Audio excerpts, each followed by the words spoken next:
Ciao amiche e amici, sono Lino Guanciale e insieme a Radio Magica vi do il benvenuto. Oggi vi farò compagnia leggendo per voi un libro della casa editrice Il Castoro. Si intitola Ascolta, scritto e illustrato da Cory Dorfeld. Mettetevi comodi e cominciamo. Un giorno Timmy decise di costruire qualche cosa. Qualcosa di nuovo, qualcosa di speciale, qualcosa di stupefacente. Timmy è così orgoglioso. Ma poi, all'improvviso, viene tutto giù. Il pollo è il primo ad accorgersi del guaio. Che vergogna! Come mi dispiace! Parliamone, dai! Ma Timmy non ha voglia di parlare. E così il pollo se ne va. Poi arriva l'orso.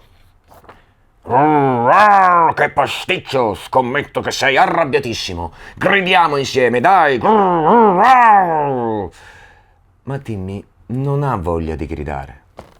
E così l'orso se ne va. L'elefante sa benissimo cosa fare. Peppe, lo aggiusto io. Dobbiamo solo ricordare esattamente come erano messe le cose. Ma Timmy non ha voglia di ricordare. E così anche l'elefante se ne va. Uno alla volta arrivano tutti, La iena, ridiamoci su, lo struzzo, nascondiamoci, facciamo finta che non sia successo nulla. Il canguro, bah, che confusione, gettiamo tutto via. E anche il serpente, psst, andiamo a buttare giù quello di qualcun altro, psst. Ma Timmy non ha voglia di fare niente con nessuno. E così alla fine se ne vanno tutti. E Timmy resta solo.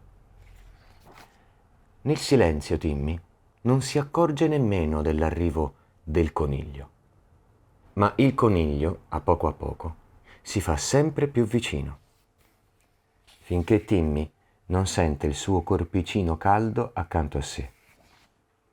Insieme restano seduti in silenzio, finché Timmy non dice: «Stai con me, per favore?»